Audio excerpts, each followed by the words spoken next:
Bueno, gracias Gabriela por este excelente panel, a todos los disertantes. Y ahora vamos a dar comienzo al quinto panel, para lo cual convoco a su moderadora, a la doctora Ana Paula Llamas, integrante de nuestra ONG. Y quiero antes agradecer la presencia de Carolina Lavairu, secretaria de Control y Convivencia Urbana en la ciudad de Rosario. Yo la invité a que salude porque este último panel está dedicado a los adultos, a la convivencia entre adultos, la convivencia social, la convivencia familiar y la convivencia laboral. Y la verdad que Carolina, si estás por ahí, le vamos a ir dando micrófono. La verdad que contar con Carolina, que está llevando adelante un trabajo encomiable en la ciudad en estos tiempos de pandemia, que sé que no descansa, que nos dedique unos minutitos para saludarnos, es un orgullo para nosotros. Así que, Caro, te paso el micrófono y te agradezco una vez más. Buenas tardes, ¿se escucha? ¿Hola? Sí, se escucha, Caro. Perfecto. Bueno, buenas tardes a todos. En primer lugar, quiero agradecer la invitación de la Asociación Civil Si nos reímos todos, y esta posibilidad de estar en este espacio y poder saludarlos a todos. Seguramente durante toda la jornada estuvieron escuchando y seguirán escuchando disertantes que van a profundizar sobre la convivencia, que no es más ni menos que vivir con el otro. Y en este sentido lo digo de esta manera porque es una frase que podría resultar simple, pero en la práctica les puedo asegurar que resulta sumamente compleja. No quiero, algo que quiero dejarles también en claro es, y que es muy importante, es reafirmar el título de este gran congreso, y definitivamente déjenme decirles que la convivencia no es una utopía, porque la buena convivencia considero que es una construcción individual y colectiva también. Y si ustedes hoy en día acá están presentes, significa que cada uno desde nuestro lugar podemos aportar el granito de arena como para lograr el bien común. Y también una conducta ciudadana, digamos, que nos permita ser mejores con nosotros mismos y sin dudas con los que nos rodean, ¿no? Además no quiero dejar de hacerles extensivo el saludo de nuestro intendente de la ciudad de Rosario, Pablo Hapkin, quien desde un primer momento cuando asumí me dijo, Caro, construyamos la ciudad del respeto. De la empatía, de la educación, de la concientización, de ser asertivos con quienes nos rodean. Y por eso les quiero destacar lo importante que para mí desde la gestión es consolidar los buenos valores en nuestra sociedad. Sin dudas que todo esto es un proceso, y como todo proceso, déjenme decirles que lleva tiempo, pero no es imposible. Todos desde nuestro lugar podemos hacerlo con tolerancia, con corresponsabilidad y sin dudas poniendo siempre la otra mejilla, ¿no? Les deseo lo mejor y la verdad que es un honor poder compartirlo desde este lugar, al menos. Gracias. Muchas gracias, Carolina. Un abrazo grande. Y bueno, Ana Paula, te dejo en tus manos este último de los paneles. Hola, ¿qué tal? Buenas tardes a todos y a todas. Vamos a comenzar el último panel del Congreso. La convivencia es una utopía, no es una utopía, perdón. Y me quedo con lo que dijo Carolina, que no es imposible, que la convivencia se puede lograr entre todos mediante el respeto, la aceptación de que todos somos diferentes. Y como lo dijo Luciano, también que me quedé, muy impactada por la gran persona que es, y él dijo que a los alumnos, sobre todo, les enseñaba los valores. Y creo que eso, que parece tan simple, hoy en día se fue perdiendo y me parece que es obligación de los padres, de los docentes, de toda la sociedad, de inculcarle a los chicos los valores día a día, que no se pierdan, que nos aceptemos, que nos respetemos, que tengamos empatía en lo que le pasa al otro, que no seamos indiferentes. Y bueno, me parece que esto es lo que estamos haciendo nosotros, ¿no? Desde nuestro lugar.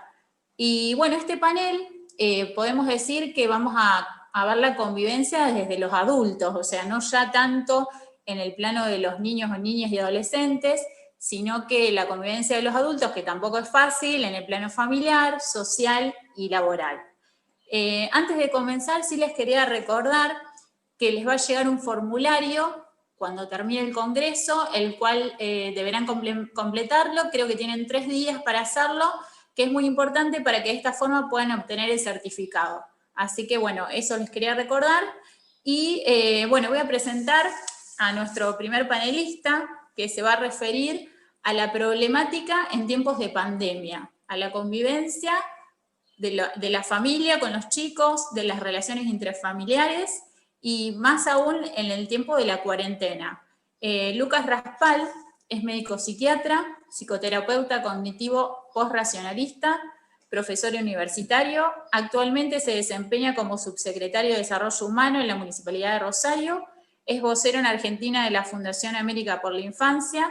Así que bienvenido, Lucas, te doy la palabra. Y bueno, te agradezco por tu tiempo porque sé que sos una persona muy ocupada, así que cuando quieras puedes empezar. Hola, Ana Paula. ¿Se escucha bien? Primero para certificar eso. Bien, perfecto. Bueno, un gusto saludarte, un gusto saludar a todas las personas que están allí presentes, que estamos de algún modo dialogando en esta tarde de encuentro. Primero mi agradecimiento a la organización, a Arístides Álvarez, primera persona, que me hicieron llegar esta invitación que para mí siempre es una propuesta valiosa. Por eso creo que hacerse el rato, a pesar de que pueda estar corriendo 1, 2 o muchísimas personas de las que estamos aquí, realmente vale la pena, porque aquello sobre lo que estamos hablando vale la pena. Y me toca justamente compartir con compañeros en este panel. Hace un ratito justo estaba Carola Bayrú, que está laburando muchísimo en esta palabra. Es una palabra que me encanta, que tiene que ver con la convivencia, y es una palabra que, como ella decía, nuestro mismo intendente acá en Rosario, Pablo Hapkin, usa siempre, que es la palabra del respeto, y es la palabra que voy a intentar reflotar yo también en este panel que toca, hablando sobre familia. Y si bien podríamos hablar durante muchísimo rato, muchísimo tiempo sobre este tema, tocan algunos minutos y voy a intentar ser justo con el tiempo. Así que, Ana Paula, te voy a pedir que me hagas acordar cuando el tiempo se vaya terminando, porque no tengo reloj acá a mano. Y yo cuando agarro la pelota le doy y le doy.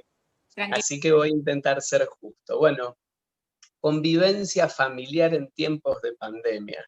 Creo que merece, aunque sea estos minutos, para que frenemos la pelota y para que reflexionemos juntos, porque vamos ya desde aquel marzo en el que inició la historia con el decreto del aislamiento social preventivo y obligatorio, un caminito que tiene 8 meses. Digo, ha pasado mucho el tiempo. Y cuando me preguntan cómo podía titular esta breve y súper sencilla conversación, propuse algo con lo que me encontré un montón de veces, cuando quizás me hacían una nota desde la televisión o radio o alguna otra situación, que era: Lucas, ¿qué hacemos con los pibes en casa? Entonces esta pregunta se repetía: ¿qué hacemos con los chicos en casa? Y muchas veces la misma redacción de esa pregunta yo la leía como una suerte de queja por parte de madres y padres, generalmente, pero podría ser cualquier adulto referente de la familia, hacia niños y niñas, porque por supuesto, en este contexto de pandemia, todos nos vimos mucho más tiempo dentro de casa. Entonces los chicos empezaron a tener, por supuesto, otras necesidades que no pudieron ir satisfaciéndose como se hizo históricamente, quiero decir, en tiempos fuera de pandemia. Y ahí es donde se me ocurrió este título, que es una pregunta al qué hacemos con los chicos en casa. ¿Y cuál es la pregunta que yo hago habitualmente en esto y que quiero devolver para que cada uno pueda hacer esta inflexión? Digo, acá estamos llamados todos, cada uno de nosotros, madres, padres, tíos, tías, abuelos, abuelas, docentes en su lugar, pero si lo pensamos en el seno familiares, ¿por qué no le hacemos una pregunta a esa pregunta? Y el interrogante sería, ¿qué hacen ellos con nosotros? ¿Por qué mejor no nos lo preguntamos así? ¿Por qué no nos preguntamos qué hacen ellos con nosotros, que tantas veces a lo largo de esta pandemia nos pusimos insoportables, que tantas veces empezamos a demandar muchísimo más de lo que ellos pueden dar, que tantas veces le exigimos cosas absolutamente insólitas? No creo que haga falta, pero si lo hiciera, como para iniciar esta conversación, me gustaría que cada uno pueda descubrir una ilustración de esas que suelen dominar la escena cotidiana, en las que le pedimos que se queden quietos, que no hablen, que no hagan ruido, que no se muevan, que no salten, no hagas, no, no, no, no, no, y así se va llenando todo el día en una demanda absolutamente excesiva que no contempla las necesidades de niños y niñas. Y ahí es donde justamente quiero empezar a poner el eje. Cada vez que nosotros estamos en casa, a favor de la convivencia, que es la palabra que titula todo el eje de este panel, ¿estamos teniendo en cuenta cuáles son las necesidades de niños y niñas? Porque sucede algo que viene pasando desde el inicio de la pandemia y algo, por supuesto, que también trasciende los tiempos de la pandemia, pero que se ha exacerbado en este momento, y por eso voy a tomarme un ratito para hacer esta ilustración. La sensibilidad parental, en términos técnicos, implica una lectura, una interpretación adecuada por parte de padres, por parte de madres, de las necesidades que tienen nuestros hijos. Refuerzo, la sensibilidad parental tiene que ver con poder leer, interpretar adecuadamente qué es lo que necesitan niños y niñas en casa, y esa palabra sensibilidad incluye un término que me gusta desgranar por lo importante que es la disponibilidad. Nosotros debemos mostrarnos disponibles para acompañar la gestión de aquellas necesidades que van teniendo ellos en nuestra casa. Esa sensibilidad parental la voy a ubicar acá como si esto fuera un sub y baja. Se opone a un concepto, o vamos a decir, se encuentra del otro lado del sub y baja, de un término que es el estrés parental. Cuanto más alto es el estrés de padres y madres, más baja es la sensibilidad parental. Por el otro lado, o en cambio, cuando baja el estrés parental, sube la sensibilidad. Vamos otra vez a un ejemplo muy sencillo. Cuando nosotros llegamos a nuestra casa, o cuando nosotros nos encontramos en nuestra casa y estamos muy sobrepasados con situaciones de las que nos tocan a los adultos, que son absolutamente legítimas y válidas de tener en cuenta. Uno puede tener preocupaciones laborales, preocupaciones económicas, preocupaciones por la salud de un padre, de un abuelo, de una tía, de un vecino, de una persona que queremos. Todas esas preocupaciones hacia el estrés que cada uno de nosotros como adultos lleva.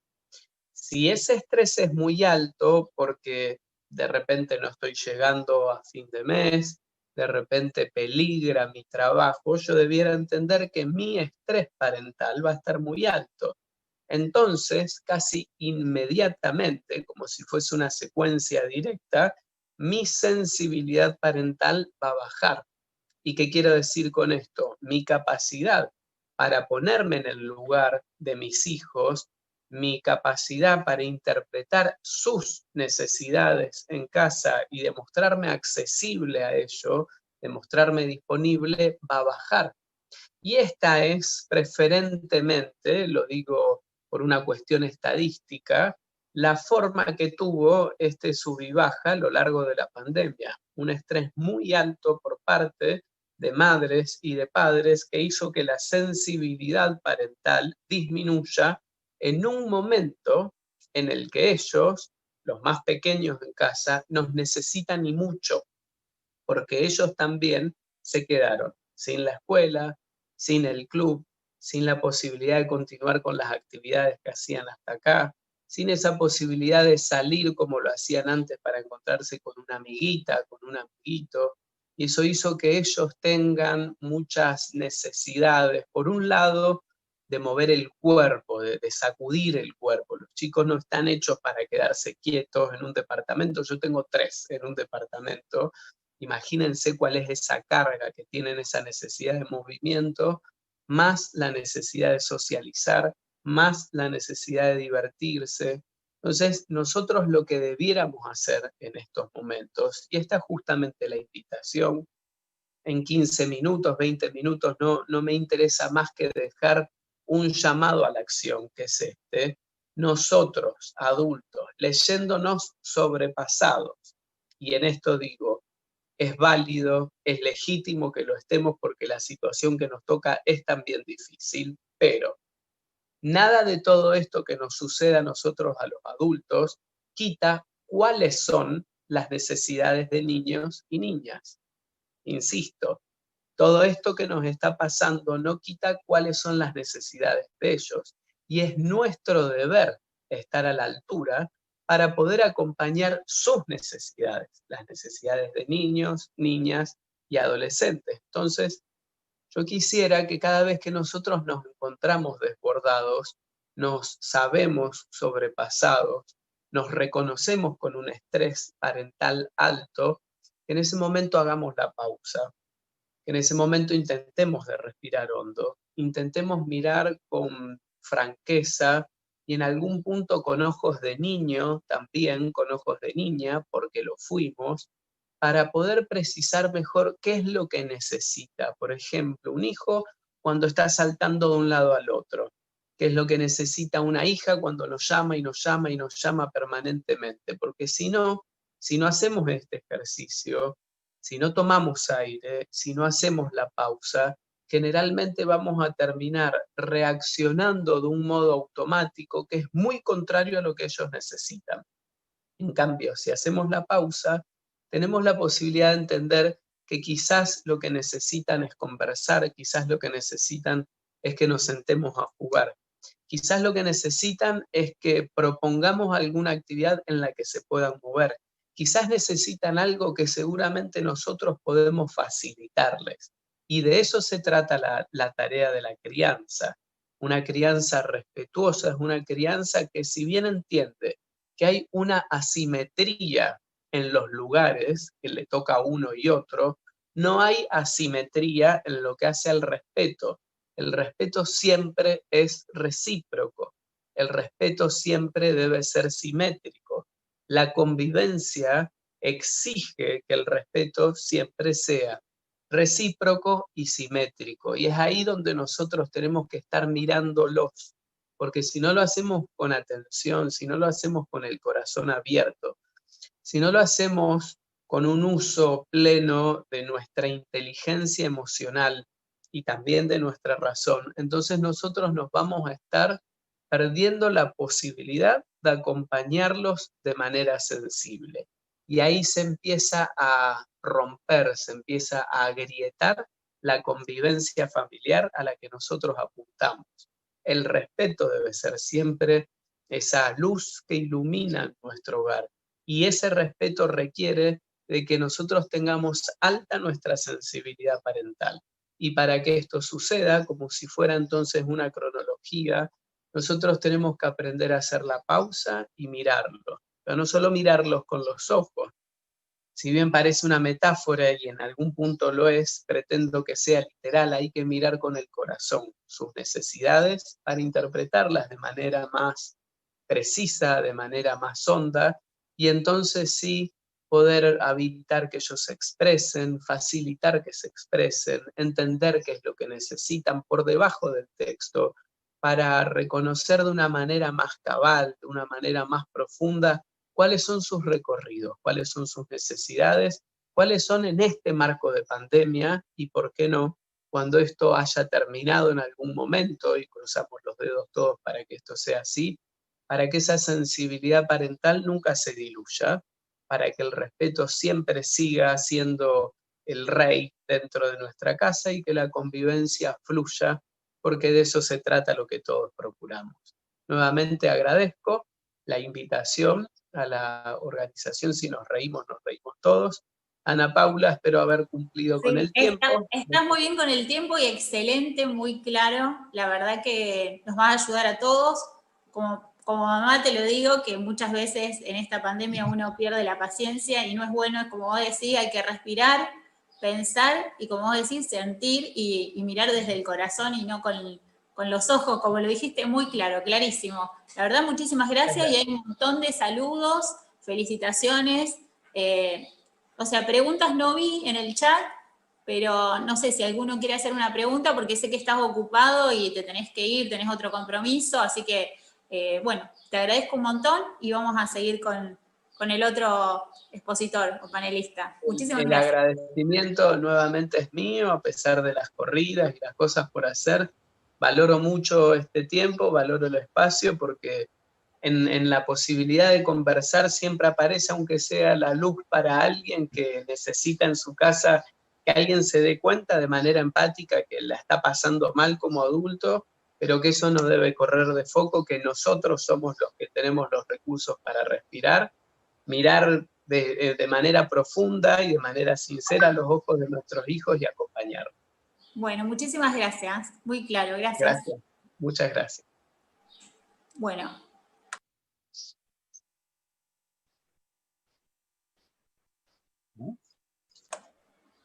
Bueno, vamos a pasar al siguiente panelista. Vamos a presentar al doctor Vicente Ferra, quien nos va a hablar de violencia laboral y acoso laboral y cómo lograr ambientes laborales libres de violencia. El doctor Vicente Ferra es abogado, profesor, historiador y miembro de la ONG Si nos reímos todos. Bueno, cuando quieras, podés comenzar. Muchas gracias. Gracias a vos, Ana Paula. Un gusto saludar a todos. Vamos a hablar en este momento de lo que es violencia y acoso en el mundo del trabajo. Y empiezo por lo siguiente. El año pasado, la OIT, la Organización Internacional del Trabajo, cumplió 100 años. Ustedes saben que la OIT es un organismo tripartito dependiente de las Naciones Unidas, más antiguo que las Naciones Unidas. Tripartito digo porque hay representantes de los Estados miembros, 178 Estados miembros de todo el mundo, más las organizaciones patronales de empleadores, estoy diciendo, y de trabajadores a través de sus organizaciones. En nuestro país, quien tiene la representación es la CGT, como organismo rector de los trabajadores. Al cumplir 100 años, la OIT aprobó un convenio sobre prevención y eliminación de la violencia y el acoso en el mundo del trabajo. Justamente al cumplir 100 años, tomó este tema, que para la OIT es fundamental. Justamente, la Organización Mundial de la Salud le llamó al acoso laboral el flagelo del siglo XXI. Y aporta datos estadísticos realmente impresionantes, como que, por ejemplo, la violencia, el acoso laboral, que ahora vamos a explicar exactamente cuáles son sus alcances, produce más muertes que los accidentes de trabajo en forma de suicidios de los acosados. Impresionante el dato, ¿no es cierto? Pero ¿qué es exactamente la violencia y el acoso? Hace unos 35, 40 años fueron en los países nórdicos, Alemania también, Francia y España, donde psicólogos, psiquiatras, también educadores empezaron a abordar este tema bajo el nombre de mobbing, un verbo, to mob, que significa acosar, intimidar, asustar, perseguir. En el mundo del trabajo, esto es una realidad en todos los países del mundo, por este convenio, el 190, que nuestro país, la Argentina, ya ratificó y por lo tanto pertenece ya a nuestro derecho positivo, a nuestro derecho vigente. Atenta la violencia laboral contra los derechos humanos, no solamente de trabajadores, sino de todos. Atenta en definitivo de lo que estamos hablando, contra la convivencia. En cualquier organización laboral, una escuela, una fábrica, un comercio, puede haber acoso laboral, puede haber violencia, porque el acoso laboral no es un conflicto laboral, es violencia. Es violencia de un superior hacia un inferior, o de inferiores que se comploten contra un superior jerárquico, o entre compañeros. Puede adquirir cualquier forma, por eso lo peligroso. Atenta, en consecuencia, contra el trabajo digno, que es una palabra que hace más de 12, 15 años elaboró también la Organización Internacional del Trabajo. Le llama trabajo digno a ese trabajo que tiene todas las de la ley, el respeto a la ley. Y no hay respeto a la ley si alguno de los integrantes de ese grupo de trabajadores, que puede ser pequeño, puede ser una gran industria que tiene miles de trabajadores, y en todos los casos hay violencia, porque puede hacer que haya personas que abusen de otro, porque acosar significa atacar, maltratar, perseguir, asediar, insultar. Puede ser un maltrato físico, puede ser un maltrato de carácter sexual. Se le llama también acoso moral. En los libros se utiliza esa palabra y siempre decimos que debería llamarse mejor acoso inmoral. Otros le llaman psicoterror, porque esa es la finalidad última, aterrorizar a la víctima. ¿Con qué finalidad? Para que deje el trabajo, para que se entregue, para que se vaya, para que se enferme, para que se suicide. No exagero. Por eso la Organización Mundial de la Salud le llama el flagelo, la calamidad del siglo XXI. Y permítanme referirme a algunas datos, ¿no es cierto?, de nuestra ciudad, de nuestra provincia y de nuestro país, la Argentina. La OIT calcula que en la Argentina el 35% de las personas durante su vida laboral alguna vez sufrió acoso laboral. Es mucho. El 8% de los varones y el 12% de las mujeres alguna vez está sufriendo en este momento acoso laboral. En una escuela, digamos, de 100 personas empleadas, ¿qué puede ser entre maestros, profesores, directivos, porteros, auxiliares docentes? 100 personas, 8 mujeres, 12 varones están sufriendo el acoso laboral. ¿Por qué más lo sufren las mujeres que los varones? No soy psicólogo para responderlo. Me gustaría una respuesta que no tengo.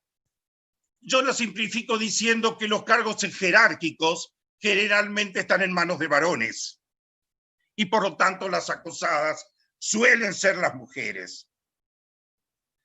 Las estadísticas también dicen que el 86% de los acosos son psicológicos, el 8% sexual y un 6% es violencia física, que pueden ser golpes, empujones,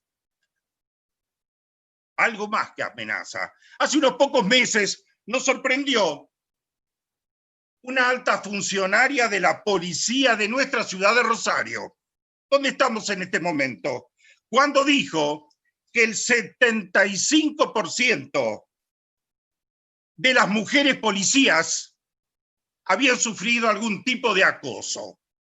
75%. Y de policías. ¿A quién afecta el acoso laboral? Dicen que esas principalmente, ¿no? A las organizaciones de servicio. Permiso. Por eso a los docentes, en los bancos, en hotelería, en hospitales, en seguros, en los call centers, en los teletrabajos. Seguidamente la doctora Telechea se va a referir específicamente a eso. Las organizaciones de servicio son donde más se nota el acoso laboral. Es decir, esa persecución que puede ser de un superior a un inferior, aprovechando esa superioridad presunta. Pero también puede ser al revés, de inferiores al superior, y es el caso de unos compañeros, nos conocemos de toda la vida, y uno de esos compañeros es ascendido a un cargo jerárquico. Nos complotamos para hacerle la vida imposible. También puede ser entre compañeros, porque son muchos los que sufren el abuso. ¿Quiénes son los que más abusan? Son abusados. Cualquiera puede serlo, quizá el más viejo en la organización, o el más joven por ser joven, o la más linda, o el más feo, o el discapacitado, el que es distinto. Los japoneses tienen al respecto un dicho: el clavo que sobresale encontrará un martillo. El que es diferente suele ser acosado. Y ser acosado es tremendo, porque uno no puede separar su vida individual, su vida en definitiva, de su trabajo. Uno es una sola persona. Y es tremendo levantarse todas las mañanas, ir al lugar de trabajo donde se sabe que voy a ser acosado, amenazado, discriminado, disminuido. Es una forma de arruinar la vida. Es que eso es el acoso laboral. Muchos son los derechos humanos que se vulneran a través del acoso, de la violencia laboral. El trato digno, el honor, la salud, el respeto, la integridad física, la carrera profesional, la dignidad humana. ¿Y cuáles son las formas para que nos demos cuenta? Porque a lo mejor no nos damos cuenta, pero estamos siendo acosados. O peor, somos los acosadores. Gritar, hay gente que tiene esa forma de ser. No sé si se siente superior. Bloquear la información, invadir la privacidad, insultar, presionar, dominar, hacer chistes de carácter sexual, especialmente frente a mujeres, o poder poner apodos humillantes, llamar flaco, negro, puto. Son formas de dominación, ¿no es cierto? Esto atenta contra la convivencia, nos damos cuenta. Una institución donde hay casos de esto, y varios casos, sino muchos casos, esa institución se degrada. Es una institución que se vuelve tóxica, porque hay personas tóxicas. No todos somos buenos, no todos son buenos. Hay gente buena y gente mala. Tiene que haber resortes, y esas son las leyes. Por suerte, nuestro país ratificó este convenio 190 de la OIT. ¿Podríamos darle alguna sugerencia de qué hacer a una persona que se empieza a dar cuenta que es víctima de violencia, de acoso en su trabajo? Primero, tomar conciencia, que a lo mejor es lo más difícil. Segundo, enfrentar la situación. No digo enfrentar al acosador que generalmente es una persona de mayor poder. Buscar apoyo y nunca someterse, nunca soportarlo. Ahí en la provincia que estamos nosotros es Santa Fe, República Argentina. Hay leyes contra la violencia laboral, pero solamente que defienden al empleado público. También sobre el acoso sexual, que es parte de la violencia. Pero esta ratificación del convenio 190 hace que el derecho positivo argentino deba entonces tomar medidas, porque eso es lo que dice el convenio 190. Sugiere que los Estados miembros actualicen su legislación para evitar en lo sucesivo las formas de violencia, las formas de acoso. ¿Y de qué medida? Por ejemplo, que los sindicatos tengan un papel fundamental. ¿Por qué? Porque hay estadísticas que dicen que cuando una persona en cualquier trabajo es acosada, se da cuenta que es víctima de violencia, al primero que recurre es al delegado sindical. Es su compañero, es el que está cerca. La sugerencia es que vaya quizá a un abogado, a un psicólogo, que se haga tratar. Pero reitero, en los casos siempre el primer paso lo da el delegado sindical. Por eso en los convenios colectivos de trabajo la OIT sugiere que se pongan normas específicas para proceder en caso de acoso, en caso de violencia. Hay un caso de mobbing especial, de mobbing. Mobbing es la palabra esta internacional, se utiliza en todos los países del mundo, que significa acosar, asediar. El mobbing maternal es un caso especial de acoso. Es importante porque según la Organización Mundial de la Salud, muchas mujeres embarazadas sufren acoso de parte de sus superiores. Y no solamente de superiores, sus compañeros o compañeras. ¿Por qué? Por envidia, por yo no poder. Es un aviso a las demás, no se embaracen. En esta empresa no se atreva a quedar embarazada. Envidia, desprecio. No sé si vale la pena analizar cuál es el motivo. El tema es cómo solucionarlo. Disculpe, doctor, puede ir cerrando la charla. Muy interesante, pero no se nos falta el tiempo. Por supuesto, lo voy haciendo. Hay una forma para juntar datos que sirva de prueba. ¿Prueba de qué? Para recurrir luego a hacer el reclamo. ¿Ante quién? ¿Ante un superior? ¿Ante la justicia? ¿Ante la Secretaría de Trabajo? ¿Ante la Defensoría del Pueblo? Todos son organismos competentes. Se llama diario de incidentes. Es una simpleza. Es tomar una libreta, un cuadernito, ir anotando cada vez que uno es acosado, cada vez que uno es objeto o una objeto de violencia, anota fecha, hora, cómo fue el incidente, quién lo protagonizó, quiénes estuvieron como testigos, qué hice yo acosado, cómo me afectó. En varias provincias de nuestro país, la Argentina, como en Buenos Aires, La Plata, Mar del Plata, este diario de incidentes se acepta como prueba. Y con esta sola prueba he visto sentencias que condenan al propietario, al empleador. ¿Por qué al empleador? Si el acosador puede no ser el propietario de la empresa, el empleador. Porque siempre va a ser responsabilidad del patrón. No digo culpa, digo responsabilidad. Porque el deber de seguridad, el ambiente no nocivo de la empresa,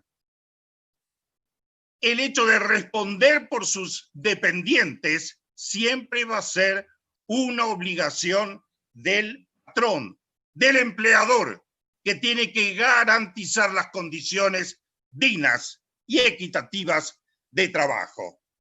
Yo les agradezco su infinita paciencia y los exhorto a todos a no rendirse, a no entregarse. Es una nueva, quizá, como dijo la Organización Mundial de la Salud, un nuevo flagelo, pero es importante, es fundamental y a todos nos puede tocar. Muchas gracias. No, gracias a vos, muy buenas tus palabras. Es cierto, no hay que dejarse vencer y hay que seguir luchando y no dejarse someter en ningún trabajo. Me parece muy genial lo que dijiste. Bueno, ahora Sol nos va a hablar de las particularidades de la evidencia de acoso laboral en el teletrabajo y la reciente sanción de la ley de teletrabajo hace muy poquito en nuestro país. Bienvenida Sol. Solange es abogada de Citatrel, Sindicato de los Trabajadores de las Telecomunicaciones, miembro de la ONG Si nos reímos todos. Buenas tardes, Ana Paula, muchas gracias. Gracias a todas y todos por haber estoicamente tolerado toda la jornada y estar aquí. Veo que es amplia la concurrencia a esta hora, realmente me asombra. Pero bueno, la verdad que las exposiciones que me precedieron han estado impecables, muy, muy interesantes. Y gracias a Tito, a mi colega, mi querido colega que recién acabó de exponer y me dio un pie para reflexionar con ustedes. Me tocan 15 minutos para reflexionar sobre algo que parece nuevo, pero no lo es, que es el teletrabajo. Este año, en agosto, se sancionó la ley 27.555 de teletrabajo, que si bien es la primera ley nacional sobre el tema, el teletrabajo no es nuevo, ya se venía haciendo en nuestro país aproximadamente desde 2012. Algunas empresas como YPF, algunas actividades como la actividad de las telecomunicaciones, ya tenían sus resoluciones ministeriales que regulaban teletrabajo y venían haciéndolo, para ser sinceras, con muy poco conflicto. Es decir, el teletrabajo, hasta que llegó la pandemia, en las actividades y empresas que se realizaba, era un premio para el trabajador. Poder trabajar desde su casa implicaba que la compañía le tenía un alto grado de confianza, y además le traía una serie de ventajas. Pero ¿qué pasa? Hoy creemos que todos estamos teletrabajando por esto de la pandemia, y en realidad no todos estamos haciendo teletrabajo. Por ejemplo, en mi caso, yo tengo una profesión liberal, no tengo empleador, entonces tengo la oficina en casa, pero no teletrabajo. Aún así, los trabajadores que sí lo hacen en relación de dependencia y están haciendo un trabajo en la casa, no en todos los casos, en un gran porcentaje, no están verdaderamente teletrabajando. Porque ¿qué dice la ley de teletrabajo? ¿Cuál es la definición de teletrabajo que da nuestra ley reciente? El teletrabajo es una modalidad del contrato laboral, es decir, que esta ley modifica las modalidades de la ley de contrato de trabajo, o sea que se da en una relación de dependencia, que permite al trabajador realizar sus tareas, ya sea actos, obras o servicios, en su domicilio o en un establecimiento distinto al establecimiento del empleador, por medio de las modalidades de tecnologías de la información y de la comunicación. ¿Qué son las tecnologías de la información y de la comunicación? Son tecnologías que son medios que se realizan por medio de dispositivos, un teléfono, una computadora, una tablet, una notebook o una PC de escritorio, con el uso de software, sistemas, programas, y por medio de una conexión a Internet. Hay muchísima gente que en este momento está realizando en relación de dependencia, por medio de las tecnologías de la información y la comunicación, sus tareas en su domicilio, pero la ley también establece algunas características que tiene que tener el teletrabajo. Yo elegí 4, hay algunas más, no muchas más, porque la ley es una ley piso, base, genérica, es muy general. Lo que se pretende es que luego el Ministerio de Trabajo la reglamente y que las distintas actividades, según sus modalidades y características, celebren convenios colectivos de trabajo, normas convencionales, que vayan dándole la forma al teletrabajo. Entonces esta es lo que se llama una ley de mínima. Por debajo de ese piso no se puede negociar. ¿Y qué establece como primera característica? Que el teletrabajo tiene que ser voluntario, y como contracara de esa voluntariedad del teletrabajo, está la reversibilidad. ¿Qué quiere decir esto? Que la empresa propone una serie de puestos de teletrabajo, pero es el trabajador el que tiene que voluntariamente aceptar hacerlo. Y si yo estoy en un trabajo presencial y elijo hacer teletrabajo, luego no me gusta, dentro de un mes me doy cuenta que mi casa no es el lugar adecuado para trabajar, o que yo no soy la persona adecuada para hacer teletrabajo, puedo pedir volver a mi puesto de trabajo presencial. Y salvo raras excepciones, la empresa no se va a poder negar. Entonces, esta característica de voluntariedad y reversibilidad ya nos está dando una pauta que no todo lo que estamos haciendo los trabajadores en relación de dependencia en la pandemia es teletrabajo, porque en realidad lo estamos haciendo obligatoriamente. Por otra parte, otra de las características es la limitación que establece la ley, es la limitación de la jornada. Para que sea teletrabajo va a tener que tener una jornada limitada, establecida de antemano y por escrito. ¿Esto qué quiere decir? Que el trabajador durante esa jornada tiene que estar disponible y tiene que estar ubicable, pero que fuera de esa jornada tiene el derecho a la desconexión. Que el empleador no le va a poder estar mandando mensajes todo el día y a cualquier hora, ni requerimientos, ni instrucciones. Ni siquiera con el pretexto de total lo ves mañana. Tiene que atenerse a la jornada que fue prevista. Ahora, eso sí, el trabajador, por supuesto, en esa jornada deberá estar a disposición y ubicable. Para esto, ¿qué es importante? Que el teletrabajador tenga manejo de las tecnologías, porque yo puedo estar teletrabajando en un aeropuerto, o en un parking de una escuela, o de un supermercado, si tengo el debido conocimiento de la tecnología.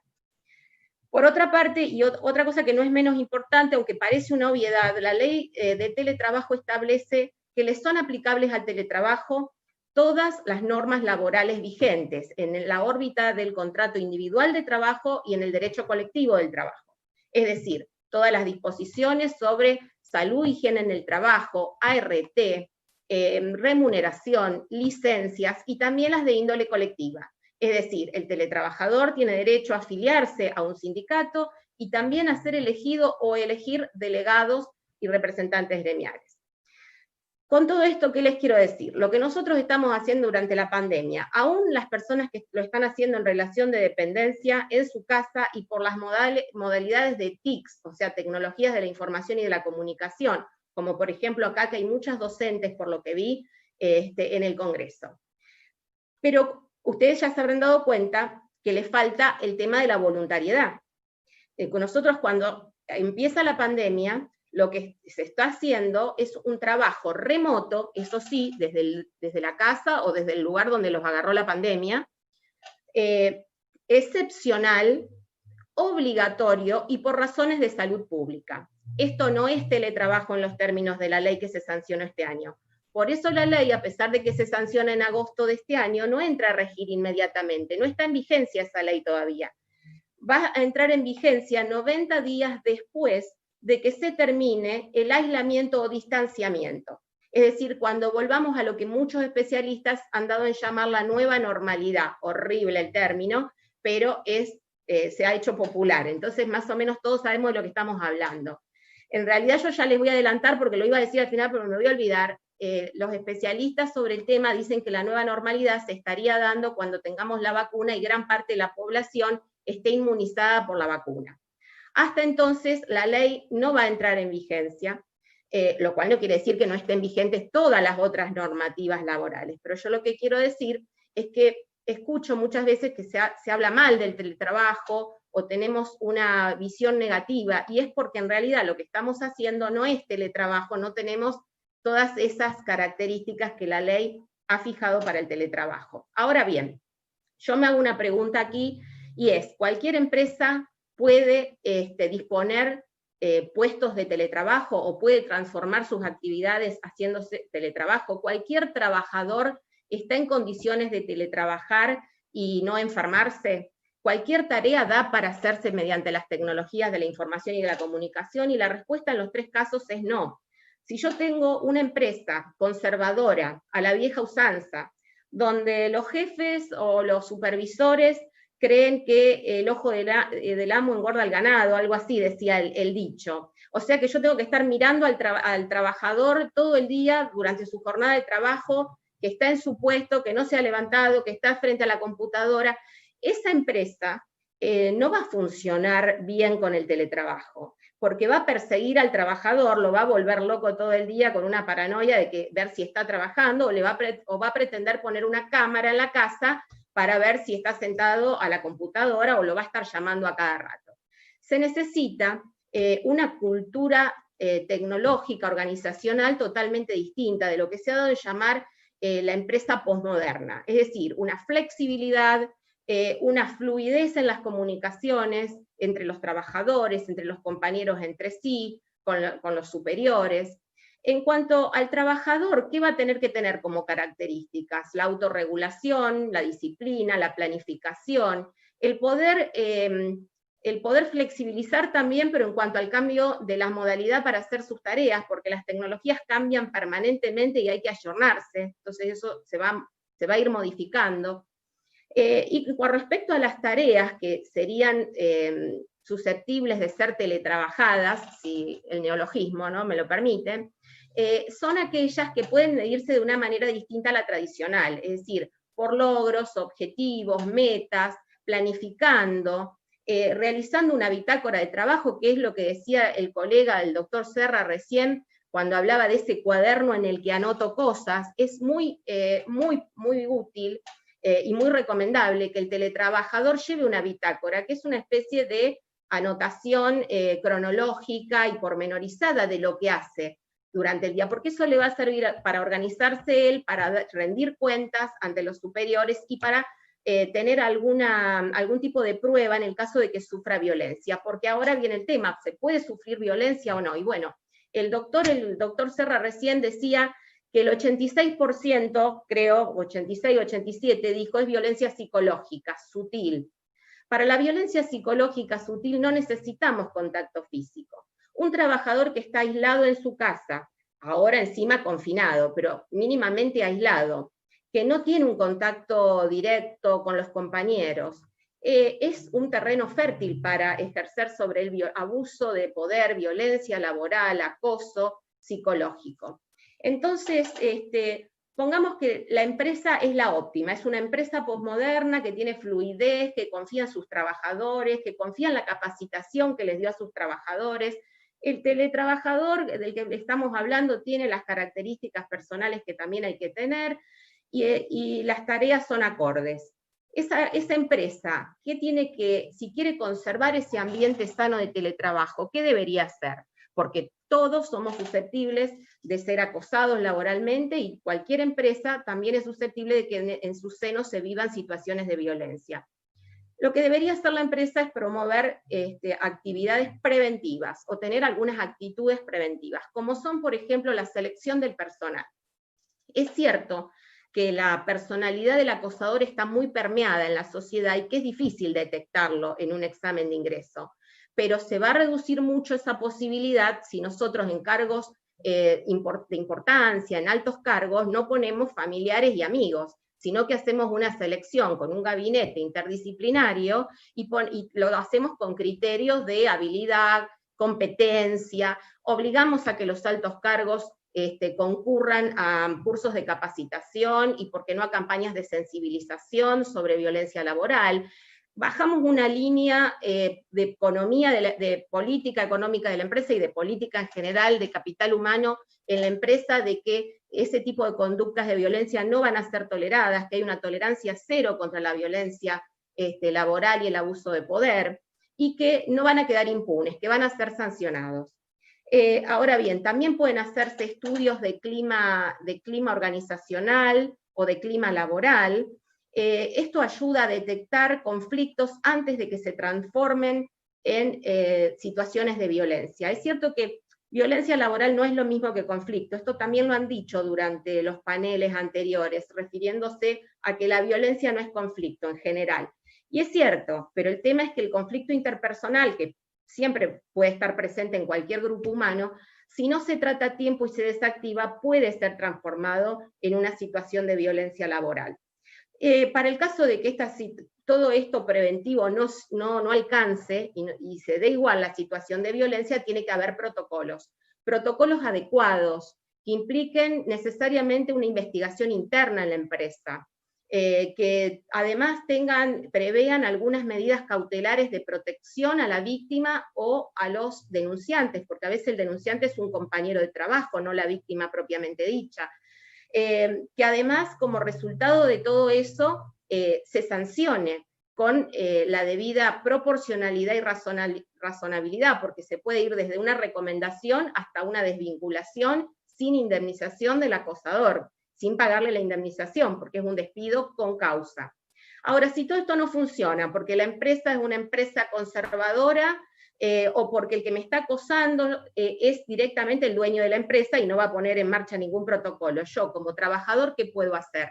Algo de esto, o creo que bastante, dijo el doctor Serra al finalizar su charla, y es recurrir a los sindicatos. Primeramente, todos funcionan bastante bien en esto, y tienen generalmente alguna secretaría, cuando no tienen un comité mixto de seguridad e higiene de trabajo, tienen alguna secretaría de derechos humanos laborales, de violencia de género, de gremiales, que suele tratar el tema del acoso laboral, que si no tiene ellos el protocolo y el equipo interdisciplinario, va a hacer un acompañamiento del trabajador y le va a hacer un asesoramiento legal, médico, psicológico, para que pueda denunciarlo ante quien corresponda. Por ejemplo, en nuestra provincia de Santa Fe tenemos un departamento de trabajo decente que tiene protocolos muy buenos y equipos interdisciplinarios, donde se puede denunciar de manera confidencial, y después de que uno lo han asesorado y le han dicho por dónde va la cosa y cuáles pueden ser las consecuencias,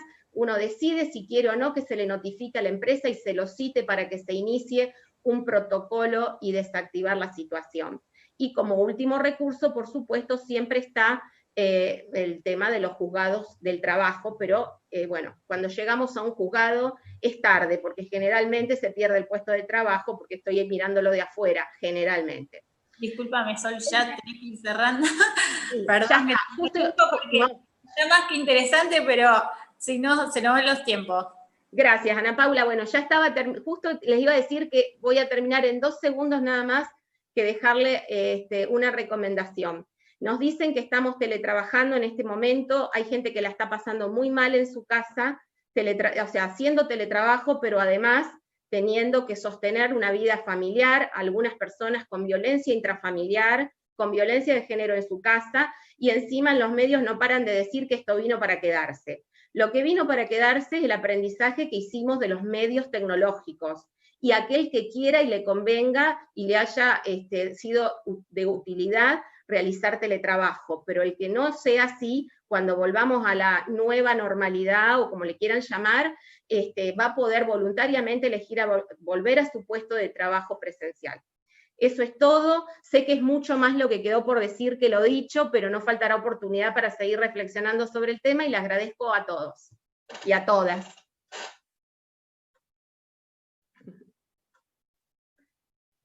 Está silenciada Ana Paula.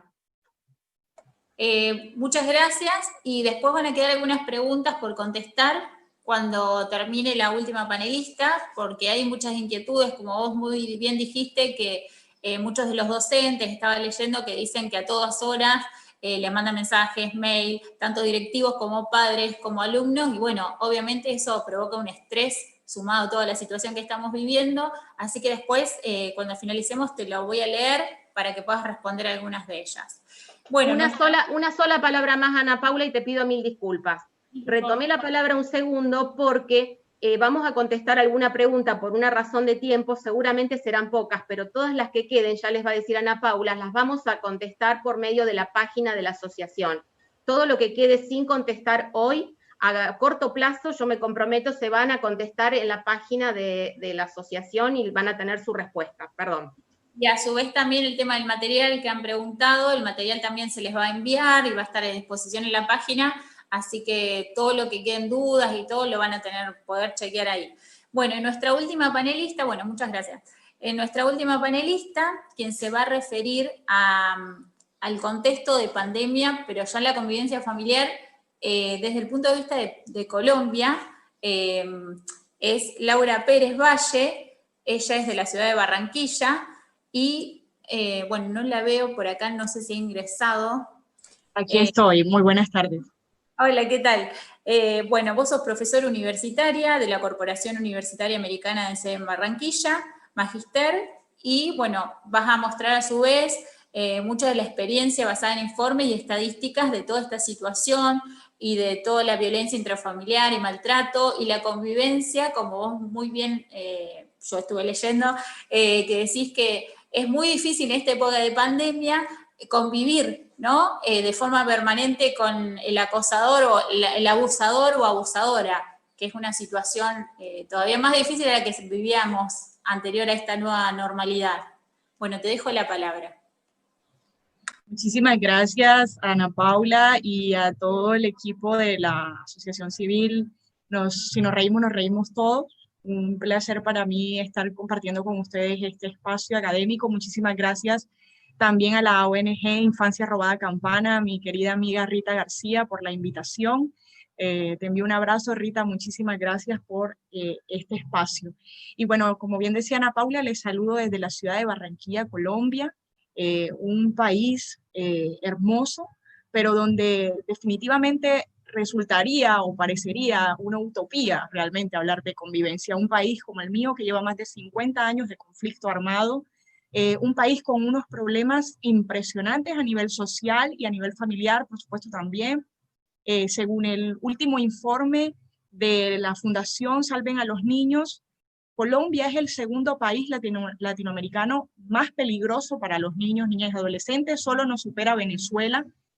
Tenemos una situación terrible y, por supuesto, en este tiempo de pandemia han sucedido muchísimas cosas que han puesto en riesgo a las familias colombianas.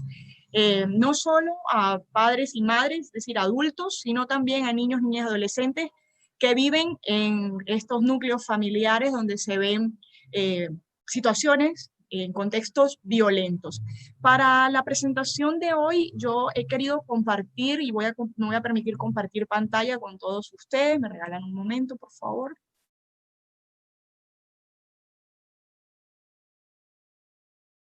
Bien, aquí estoy presentando.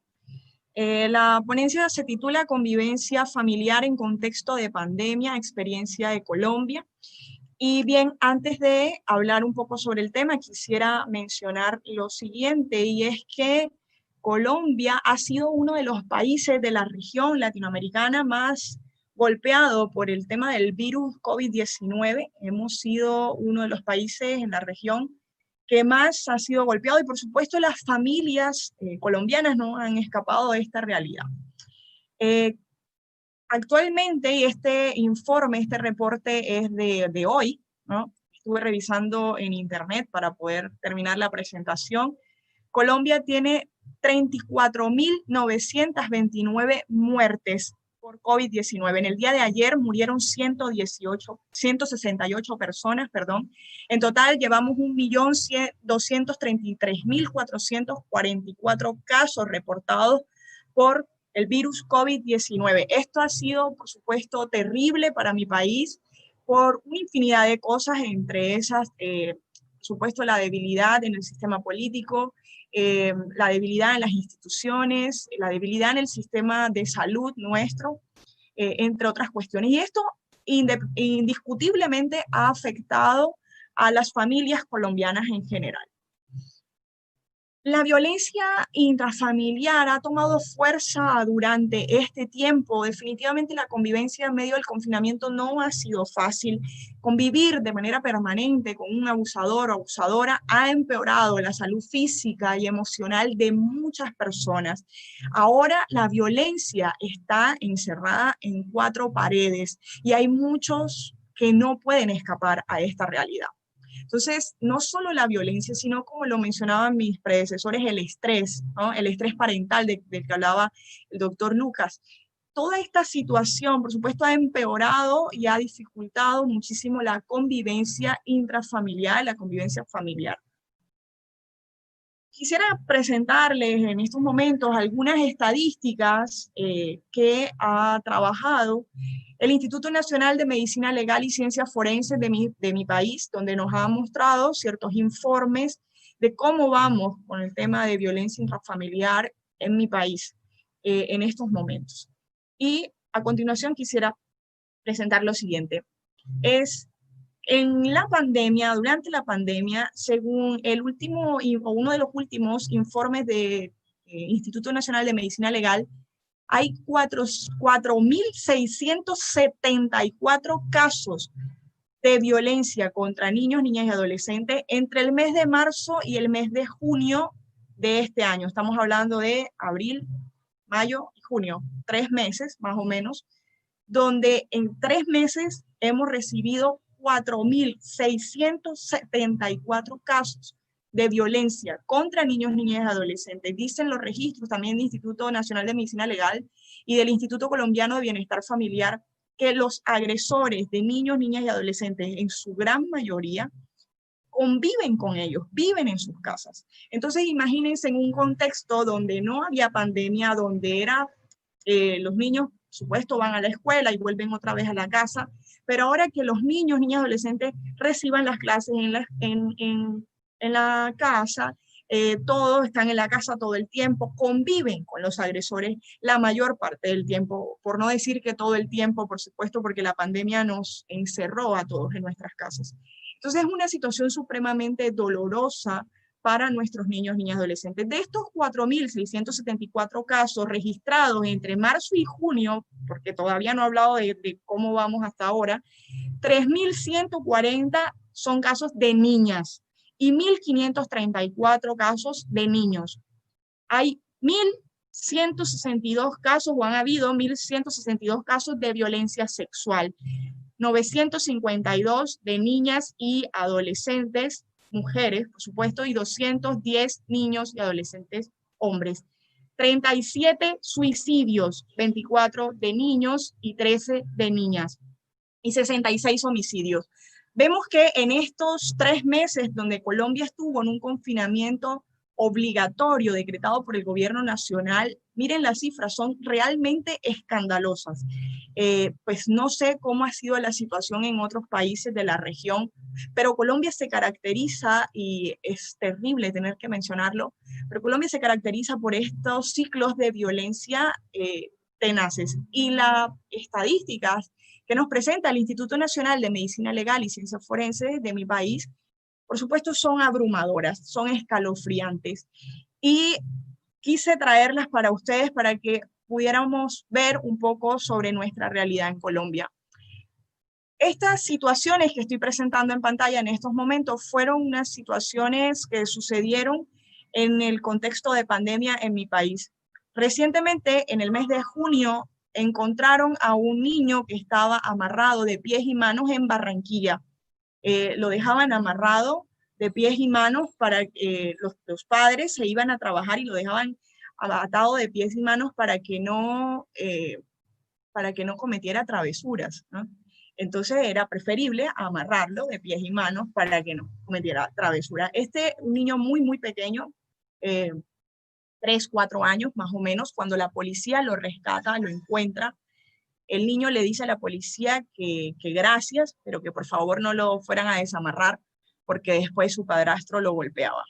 Entonces, fíjense ustedes esta realidad tan horrible. También durante la pandemia en mi país, el Ejército Nacional, 5 soldados del Ejército Nacional de mi país, violaron, secuestraron y torturaron a una niña indígena en el departamento de Risaralda.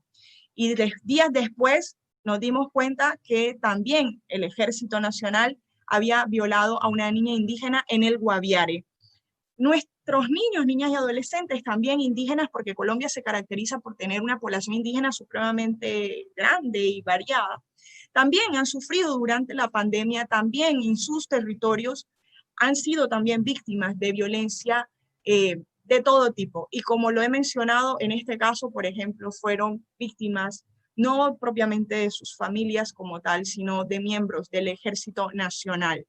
Este mismo ejército que nosotros nos encargamos de alabar y de dar gracias por todo el trabajo fuerte y además valeroso que han hecho contra los grupos armados ilegales como las guerrillas que en nuestro territorio desafortunadamente abundan. Bien, aquí hay un comparativo que he querido traer para ustedes. Creo que esta presentación aún no la he pasado al comité organizador del evento, pero me comprometo a pasarla inmediatamente acabemos, se la envío al licenciado Aristides. Este es un comparativo que pude traer para ustedes y de la siguiente manera. Ahí vemos, lo que estamos viendo es de marzo, son las cifras desde marzo, hasta el mes de junio, que fue el periodo de confinamiento obligatorio. Y hay algunas cuestiones muy puntuales. En primer lugar, violencia de pareja. En segundo lugar, violencia intrafamiliar. En tercer lugar, violencia contra niños, niñas y adolescentes. En cuarto lugar, violencia entre otros familiares, no solo papá y mamá, sino también otros familiares. Y delitos sexuales o presuntos delitos sexuales cometidos durante el confinamiento obligatorio. Nos podemos dar cuenta que entre el mes de abril y el mes de mayo fueron los meses más difíciles para nuestro país. Entre abril 25 y mayo 24 son las cifras más alarmantes que tuvimos en este tiempo. Más de 2.000 casos de violencia de pareja, más de 1.500 casos de violencia intrafamiliar, casi 500 casos de violencia contra niños, niñas y adolescentes, 330 y algo, 34. Violencia entre otros familiares también, supera los 500 casos en un solo mes. Estoy hablando de un solo mes, es terrible. La situación de mi país es espantosa y sé que más de uno, pues no los logro ver a todos porque tengo la pantalla ocupada, pero seguramente me imagino sus caras de asombro. Delitos sexuales también, en este mes fue realmente espantoso para mi país. Las llamadas a las líneas de emergencia no cesaron en ningún momento y siguen los casos. Ha sido terrible este año en cuanto a convivencia familiar. Hasta el 25 de agosto de este mismo año, del 2020, encontramos que hubo en total 1.315 casos de violencia de pareja denunciados por hombres y 8.562 casos denunciados por mujeres.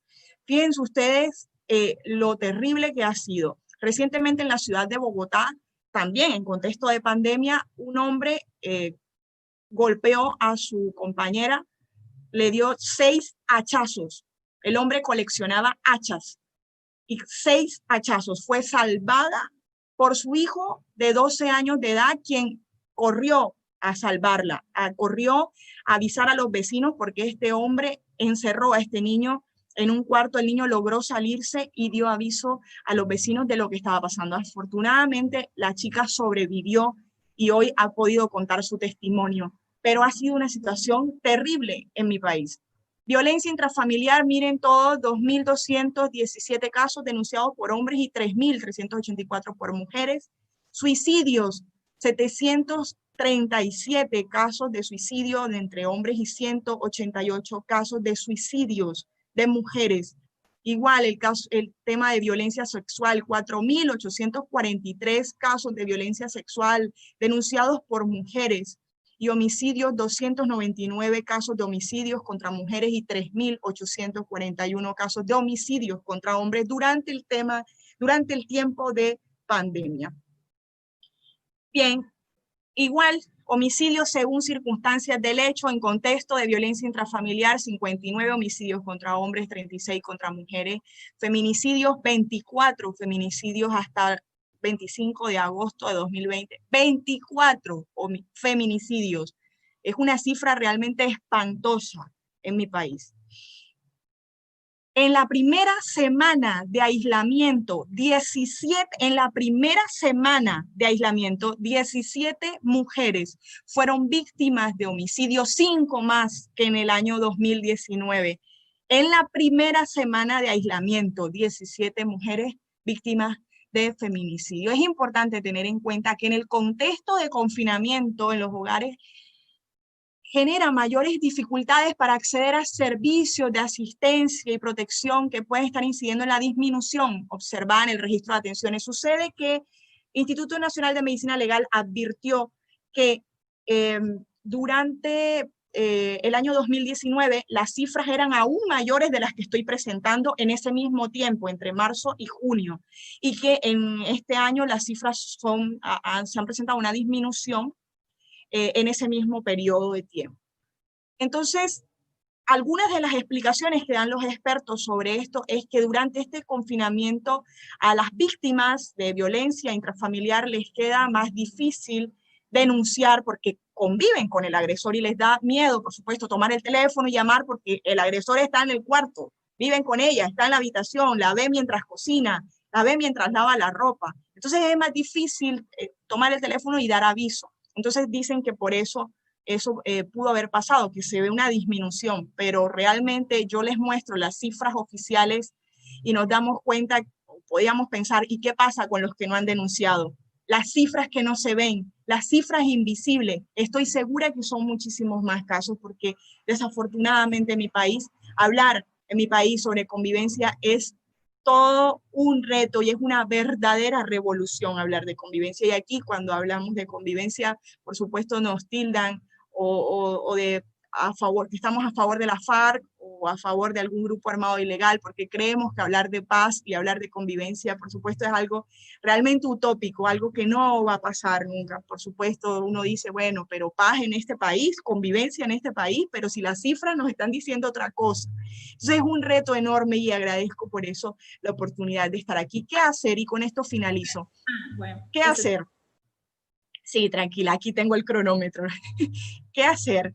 Y con esto finalizamos. Algunas recomendaciones muy respetuosas y muy puntuales que quisiera hacer es continuar generando estos espacios de diálogo. Por eso felicito a la Asociación Civil, Si Nos Reímos Todos, a la ONG Infancia Robada, que sigamos haciendo esto desde las universidades, desde las escuelas, vinculando siempre al sector público y al sector privado. Es importante que lo hablemos, como mencionaba la compañera que habló sobre grooming, hay que hablar de esto, hay que hablar de convivencia, por supuesto, para generar cultura de paz. En mi país se habla mucho en estos momentos de cultura de paz después de haber firmado el acuerdo en La Habana con el grupo armado de la FARC.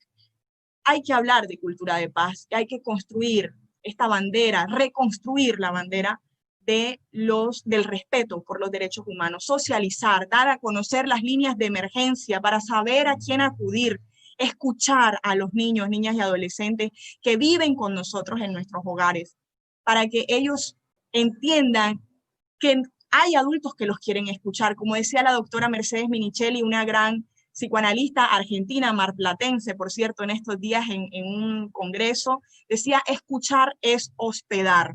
Necesitamos escuchar a nuestros niños y adolescentes qué nos dice la infancia, qué nos dicen ellos desde su experiencia en este tiempo de pandemia. Como profesionales y operadores debemos diseñar estrategias para agilizar los trámites legales y de atención.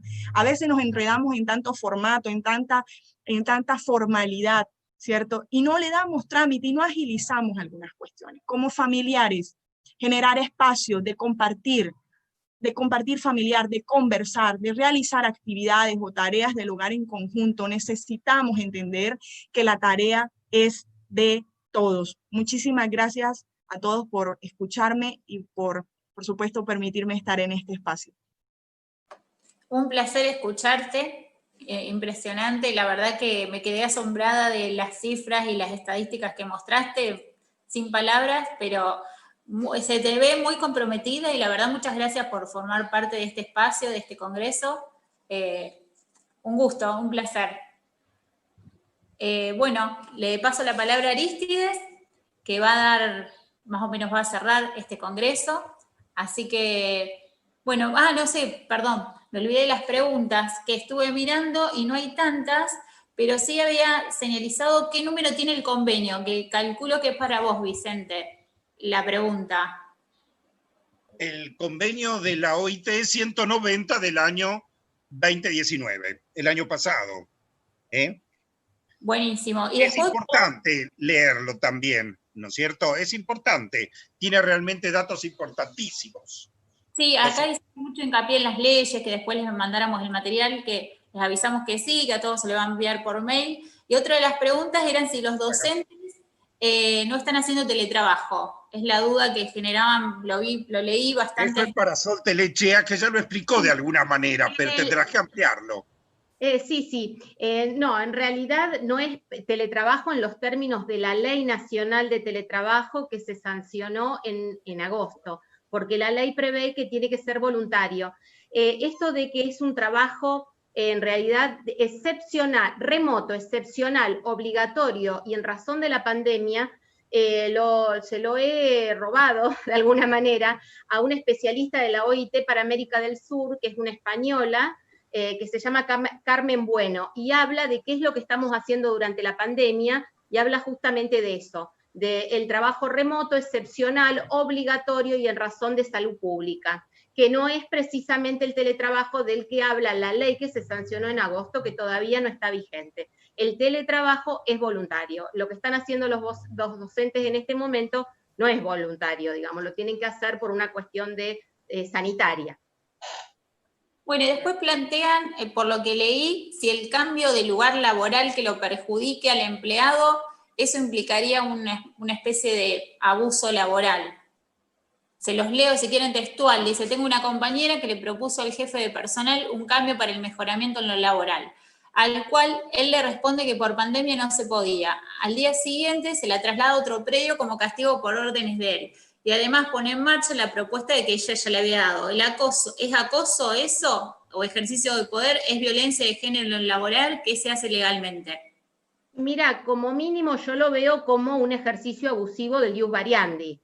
Y que no, si además se puede comprobar que es en represalia, claramente hay una injuria ahí y hay un ejercicio abusivo del ius variandi, con lo cual ella podrá pedir que se la vuelva a su puesto anterior, a donde ella estaba.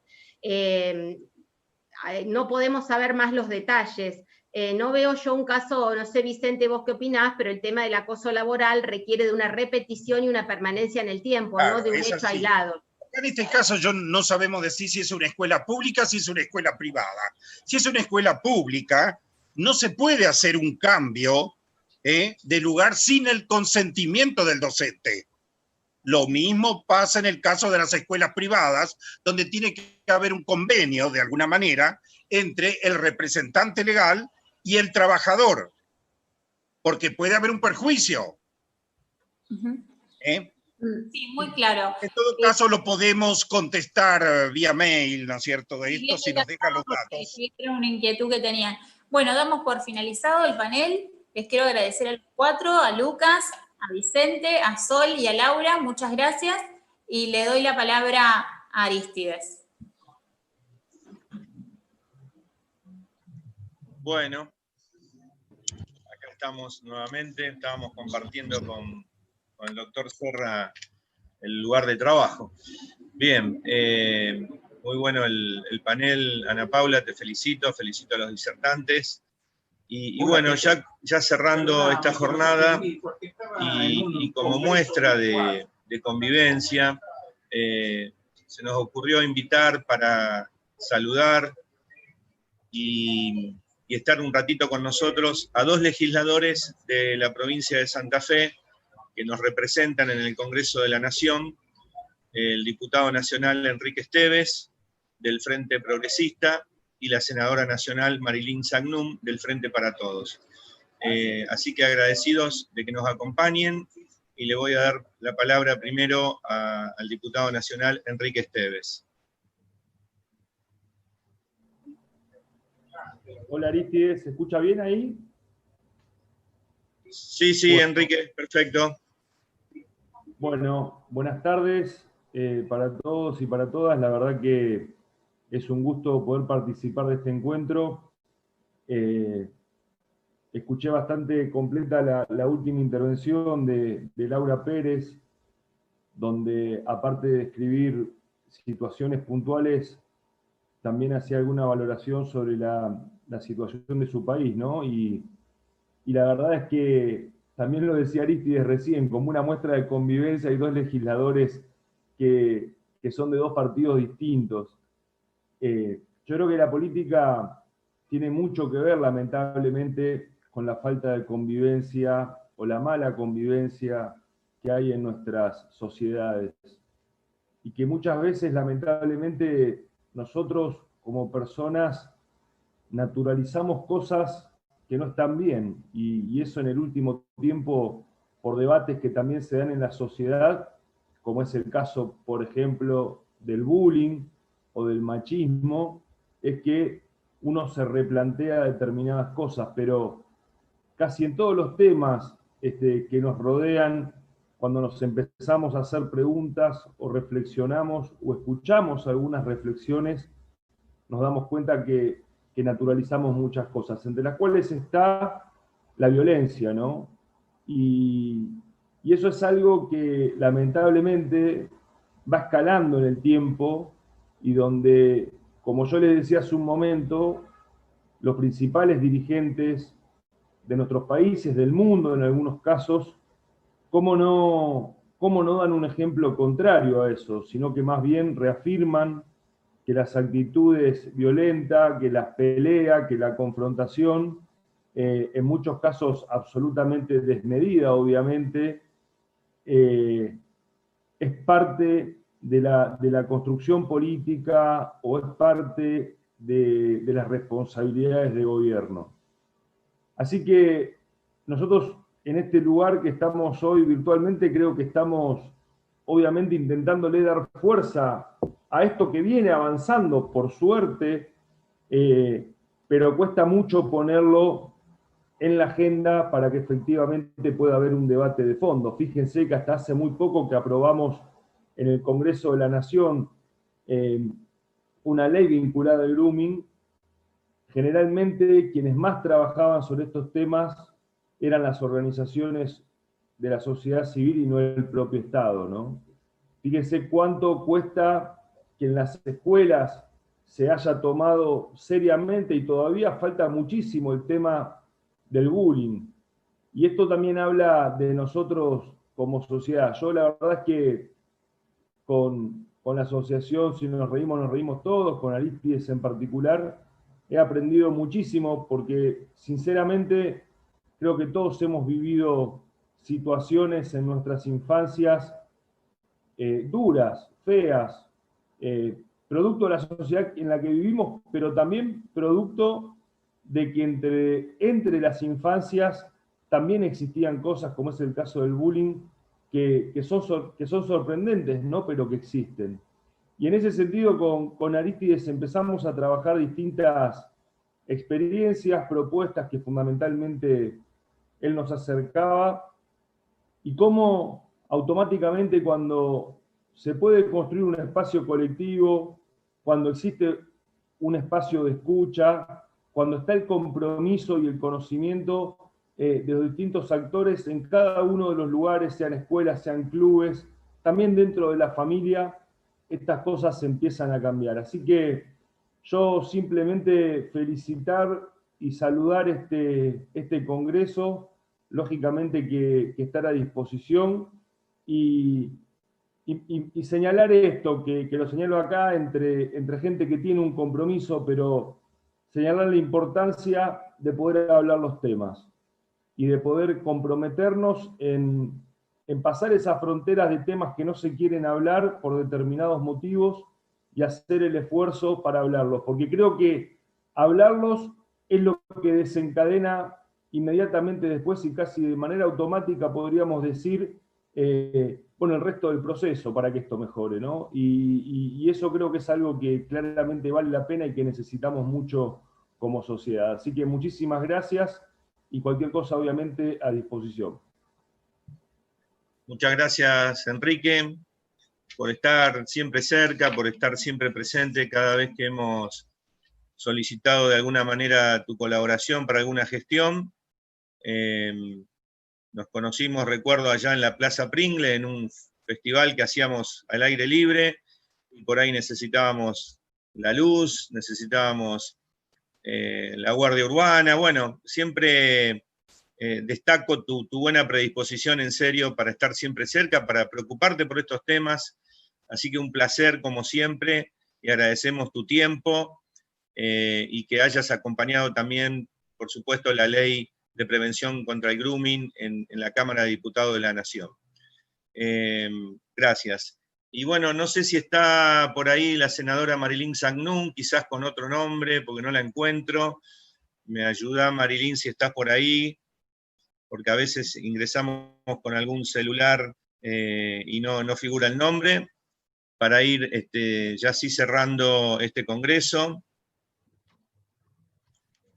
No la veo, Marilyn. Si no vamos a dar lugar entonces que hable. Ahí me avisa la senadora que va a estar en 5 minutos. Bueno, si te parece, Rita, te doy la palabra mientras la esperamos a la senadora para que vayas haciendo tu cierre de parte de Infancias Robadas, y yo agradecerte públicamente haber organizado juntos este gran desafío que fue este congreso. Bueno, sí, yo quería agradecer a todos los que estuvieron en el aguante desde las 8:30 de la mañana. Y bueno, esta idea, ¿no?, que surgió, y que, bueno, yo lo primero que pensé, ¿por qué no hacerlo con Arístides a este congreso? Como vos sabés, yo vengo haciendo varios precongresos, y bueno, yo sé que es mucho trabajo y todo, pero es muy bueno hoy, después que terminemos, ver los resultados, ¿sí?, de toda esa gente que aprendimos, porque entre unos y otros aprendimos, y que bueno, que dejamos mucha enseñanza. Yo he recibido algunos mensajes en privados, y bueno, he pasado mi número también a alguno que me lo ha pedido. Así que desde el lugar que estoy, Infancia Robada Campana, acá en Campana nosotros estamos trabajando muy fuertemente, como lo dije anteriormente, con todo lo que sea la información, la comunicación, en todos los temas que tienen, que están relacionados a la violencia, a la prevención, ¿sí? Y bueno, vamos a seguir trabajando en forma conjunta, y yo tenía acá una poesía, unos versos que también te voy a copiar. Vos leíste La Higuera de Juan Ibarburu hoy de mañana, y que yo también me gusta mucho ese libro de Chico Carlo, de Juan Ibarburu, que me dejó mucha enseñanza también en aquellos años. Y esta poesía dice: los niños aprenden lo que viven. Si un niño vive criticado, aprende a condenar. Si un niño vive avergonzado, aprende a sentirse culpable.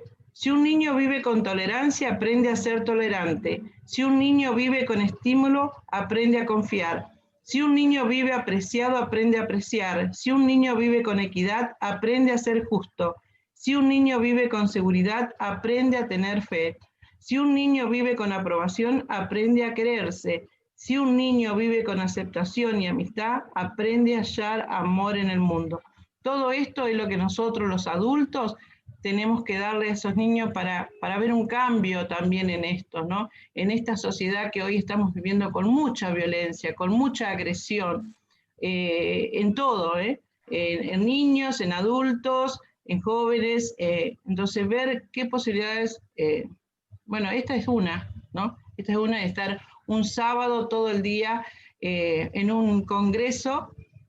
Yo a veces digo, ¿no?, estas locuras que se me ocurren y que otro me sigue, también es bueno, ¿sí? Es bueno. Yo por lo general me vengo capacitando en muchas cosas, en un montón de cosas, a pesar de que soy una simple docente, para poder formarme y poder informar y poder estar capacitada y poder brindar todo eso que lo hacemos, ¿no?, desde el corazón, porque todo lo que nosotros hacemos acá es desde el corazón.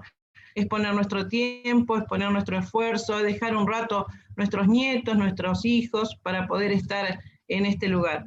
Así que bueno, yo les quiero agradecer a mis amigos de Colombia, de Ecuador, de España, de Argentina, que bueno, que nos siguen y están en estas locuras, ¿no?, de capacitarnos y de aprender y de profesionalizarnos más, profundizar más los temas, que es lo que necesitamos, y buscar soluciones.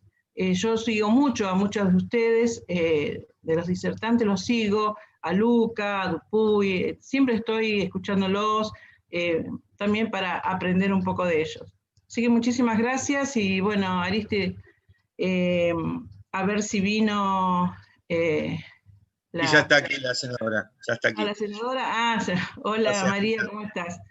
Bueno, muchísimas gracias por estar, un sábado, robarte estos ratitos, ¿no? De un sábado a la tarde. Muchísimas gracias. Gracias a ustedes, muy amables. La verdad que les pido disculpas, pero tuve un problema de conexión. Finalmente me lo resolvieron, es la primera vez que me pasa en toda la pandemia. He participado y participo permanentemente de encuentros, pero bueno, hoy tuvimos esta dificultad y felizmente la pudimos resolver. Bueno, Marilyn, gracias por acompañarnos, al igual que Enrique. Hablábamos recién de una muestra también de convivencia de dos legisladores de nuestra querida provincia que nos representan en el Congreso también. Y bueno, bienvenida y te doy la palabra. Muchas gracias Arístides. Bueno, muy buenas tardes a todos y a todas, y un saludo especial también a Enrique Esteves, que ahí lo veo, que está presente también, un placer. Bueno, la verdad es que en primer lugar lo que quiero, Arístides, a vos, a todo el equipo, a esta maravillosa fundación con quien he tenido la posibilidad de estar reunida oportunamente, con sus integrantes, de una enorme valía, por estar abordando estos temas, ¿no? Temas tan importantes en un momento donde yo entiendo que la sociedad tiene que reflexionar profundamente en cuanto a qué nos ocurre, qué nos pasa, respecto de las cuestiones que hacen a la convivencia, al respeto del conjunto de la sociedad argentina. Me parece que el hecho de que en este cierre esté un legislador que representa a una de las fuerzas políticas de la provincia de Santa Fe y que me hayan convocado en mi caso, demuestra también la preocupación de la política respecto de los temas de acoso, de violencia en general, de grooming, de ciberdelitos.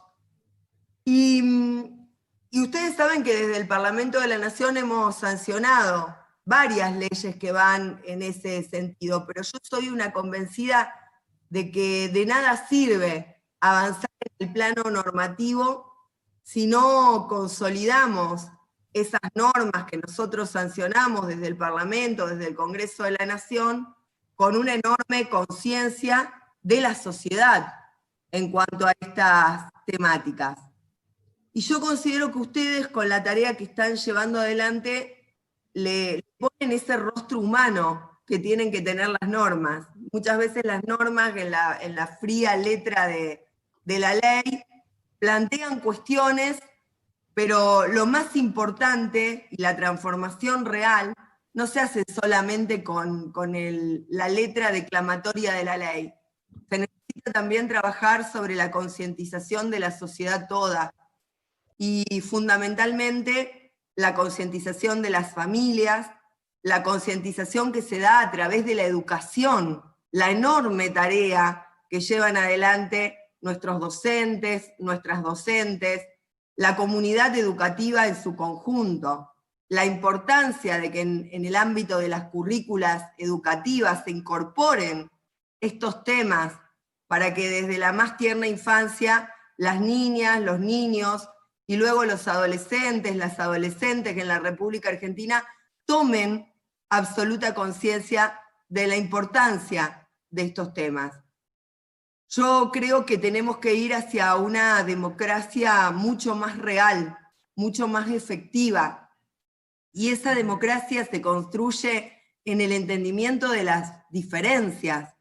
La igualdad, la verdadera igualdad, se construye desde la perspectiva y el entendimiento de que desde esas diferencias es desde las cuales nosotros contribuimos a forjar una democracia de mayor calidad.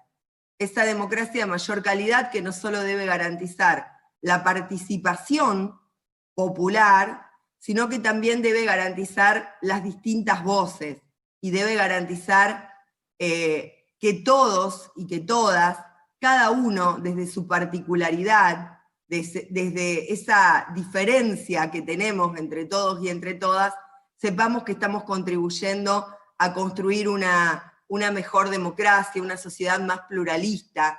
A mí no me gusta hablar de la palabra tolerancia, porque La palabra tolerancia muchas veces demuestra una relación de poder, demuestra de que aquel que es el que ostenta o aquella que ostenta el poder es el que acepta al diferente. A mí me gusta hablar de convivencia, me gusta hablar de inclusión, me gusta hablar de respeto, me gusta hablar de valoración de esas diferencias para poder construir una sociedad de iguales. A partir de allí se construye la igualdad, una sociedad con mayor justicia social. Yo el otro día cuando me reunía con ustedes escuché atentamente lo que todos y todas tenían para decir.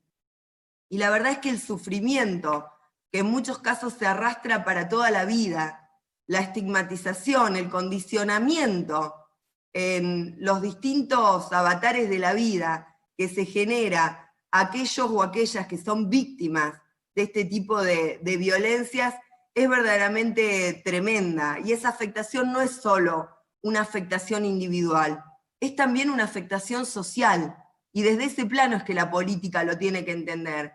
Es una afectación a la sociedad en su conjunto, es una afectación a esa democracia real que nosotros queremos construir, donde se escuchen absolutamente todas las voces, donde entendamos que la realidad y que la verdad es siempre una verdad relativa, mirada desde la óptica de aquellos que construyen y que trabajan por la sociedad. Así que en esta instancia, además de felicitarlos por la tarea que han llevado adelante, quiero pedirles que me hagan llegar las conclusiones de este encuentro. Yo creo que estas conclusiones seguramente van a ser muy valiosas para seguir trabajando a la par de cada una y de cada uno de ustedes en nuevas normas sobre las que tenemos que trabajar en la República Argentina. No solamente para hacer efectiva esa manda constitucional del artículo 16 de la Constitución, de la igualdad ante la ley, sino también para respetar los derechos humanos que fueron incorporados con rango constitucional a la Constitución de la Nación Argentina.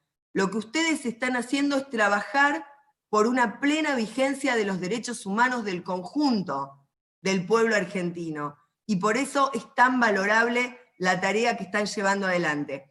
Querría poder acceder a esas conclusiones para aprender de ustedes, porque nosotros claramente somos legisladores, en mi caso soy legisladora nacional, ustedes están trabajando en este tema desde hace mucho tiempo. Hay muchas cosas que desde la política tenemos que aprender de todas y cada uno de ustedes. Por eso decía que en esta reunión, en la que pude escuchar el sufrimiento humano que muchas veces se tolera durante tanto tiempo, lamentablemente ese flagelo del acoso, de la violencia que se sufre, me parece que hace que nosotros también cuando legislemos le podamos poner rostro humano a las palabras que transferimos a las leyes. Necesitamos una política con rostro humano, necesitamos una política que rompa con esta grieta. Esta es la grieta que hoy tiene la sociedad argentina, en la que tenemos que recuperar los valores, recuperar el respeto por las diferencias y entender que esas diferencias son las que nos hacen fuertes como sociedad. Gracias a ustedes por esta invitación. Me alegro que finalmente pude conectarme porque no quería dejar de estar presente en este encuentro. Un abrazo muy grande a todas y a todos. Muchas gracias, Marilyn. Muchas gracias por estar, muchas gracias, Enrique. Y sí, creo que en este congreso no ha habido grietas, ha habido grandes disertantes, panelistas muy comprometidos con la convivencia.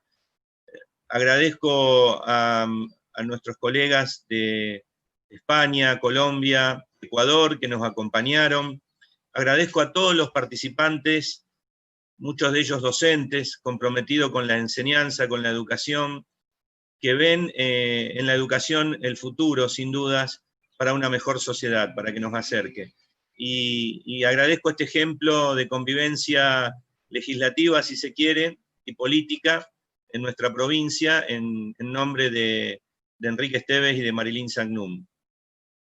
Vamos a acercarle las conclusiones, por supuesto, a ambos, para que sean soporte para su tarea legislativa, y que de esa manera podamos seguir trabajando juntos de cerca las ONG, junto a nuestros representantes, a los legisladores que elegimos en oportunidad de cada elección. Y celebro que así sea y que tengamos, por suerte, ya hace 40 años democracia en nuestro país, que no es poco, ¿no? Así que vamos a dar por cierre a este congreso, a este desafío, a este sueño, a esta utopía que quizás pensábamos cuando nos juntamos hace 4 meses, un grupo por una charla virtual, y dijimos, vamos a hacer un congreso, ¿por qué no?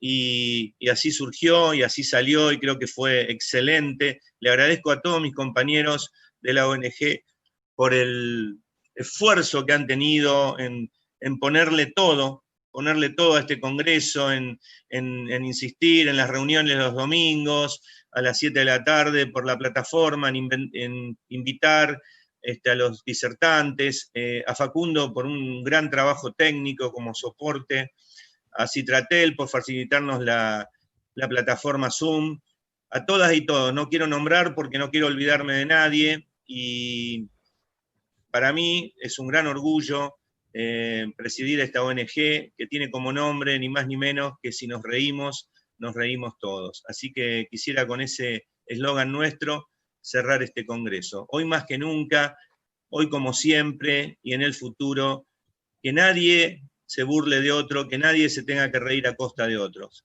Estamos plenamente convencidos que si nos reímos todos. Muchas gracias.